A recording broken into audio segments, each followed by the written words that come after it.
Your father was a great warrior and a good husband, but he was not a strong chieftain to his clan. As he travels to join his brothers in the halls of Valhalla, you must take his place. Our clan is beset by petty squabbles. Some amongst our people would contest your claim to leadership, as they saw discord our neighbors plot against us. Gather your most trusted clansmen. Together you will face dangers which none can predict. You will be challenged on your leadership, your resolve, your wisdom. Actually, let's start off with the basic one. Expeditions Viking. What is it? What is it? It's an RPG game that's set in a historical theme. So the idea is that you, as the player, inherit this Viking village from your father who's just died. You become the new leader of it. And at the time that you gain control or power, or come to power, it's a very weak village, very modest, and it's under threat from enemies, both foreign and domestic, as they say. There's people within your village who maybe don't want you to be there, and there's people in the surrounding settlements that also would be interested in taking over your land and your people. And so you start off with a very weak clan, like you said, so a selection of characters to choose from, but there may not necessarily be the best warriors out there. Yeah, I mean, you start off, again, like we said, as a modest group, so you don't have a lot of choice at the very beginning. You get to create your own character, customize them, and obviously set them up the way you'd like with their weapon abilities and different skills and whatnot. However, your most trusted allies are really the people that you've been growing up with and living with at the time. So you start with a very small party set with their own personalities as well. Yep. And so how do you expand the clan? What's the process there? What's the progress there? Right. So the goal then becomes, or the way that you sort of expand it, because we just talked about the goal. The way that you expand the clan is essentially you go out on various quests and adventures, either to consolidate with other neighboring groups, either through violence and combat, or through negotiation and politics. And at that point, you will become more appealing or more attractive to the NPCs in the game, who will then, at certain points, based on your decisions, present themselves as new members and swear their fealty to you. Now, you sort of alternate between the two, where you have that sort of strategic element, but you also have situations like this where it's more like a combat field situation. So is it a case of you're going out with a particular group, and obviously when you start the game, your selection will be quite low, but you will have a set number of people you take with you on that adventure? Yeah, that's right. So what essentially happens is that you'll travel with your entire party on your boat, on your ship, but when you arrive on land, you'll then have to select from that crew a limited number of players. We're thinking between 6 and 8. Still working out the balance on that, so we're not quite sure on how that's going to play out in the final version. But what we're thinking about doing, or how it's going to work, is that you'll select from this group of warriors that have decided to join you.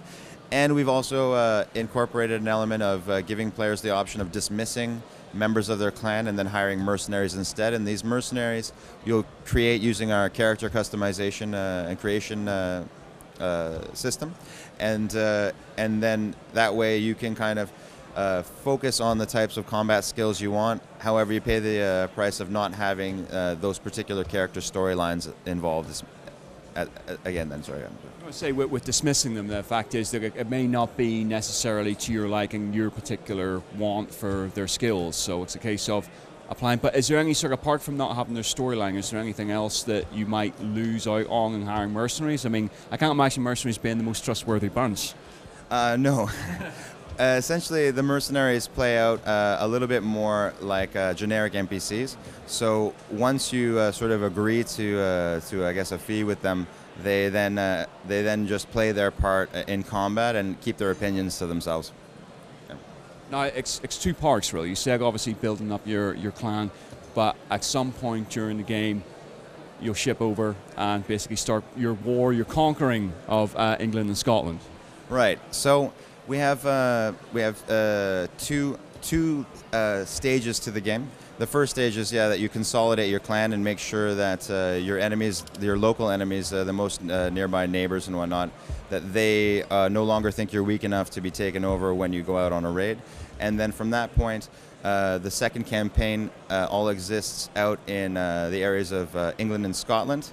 And historically, the setting is based around the turning point of the dawn of the Viking Age. With many people say that started with a raid on a small monastery called Lindisfarne, and in the same way that we do in Expeditions Conquistador, the previous game to this game, we preset you as the player a few years before these events occur. The actual historical events occur, and then let you play through it with the opportunity to change history. So going on raids to England and Scotland doesn't necessarily mean that you'll always take the violent action. There's lots of political intrigue, the opportunity to play the different powers that be in those regions against each other for your own gains and benefit, and a lot of choice and absolutely consequence as well. Saying about that, about playing other sides, basically for your benefit. I mean, how's that represented in game? Well, we have a deep story element.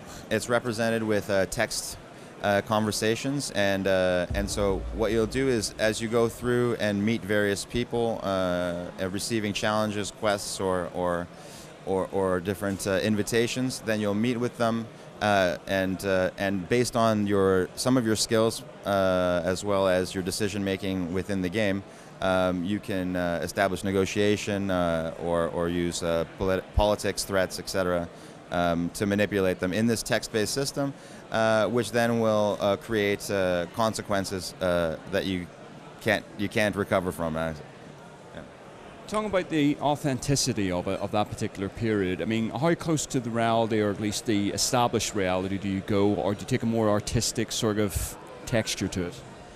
The creative intent of the game is to make players feel an experience that has a historical theme, but the inspiration for the story and the characters is based on the Viking sagas, which are not really the most historically accurate stories.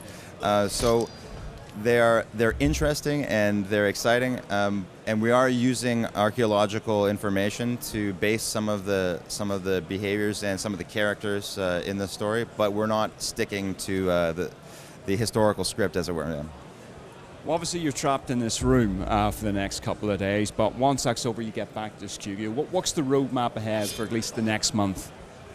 What we're looking at doing in the next month is finishing off our camping system, which is what I was showing you guys the sketch of here, as well as working a little bit more on actually establishing the player village, which is an upgradable place that you'll return to during both campaigns. So when you're doing raiding in the British Isles, you won't go to that area and then stay on that campaign map for the entire campaign. The idea is that you'll travel back and forth from your village, bringing your loot, bounty, or reward back, and then using that to upgrade the village and make it stronger, more defensible, more attractive to attract new members to the village and potentially new allies.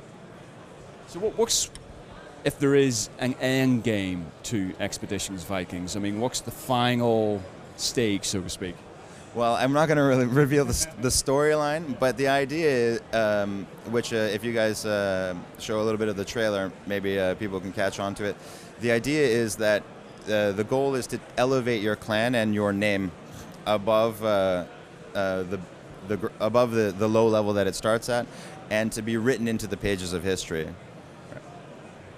And sort of wrapping up then, when can people play it and where can people play it?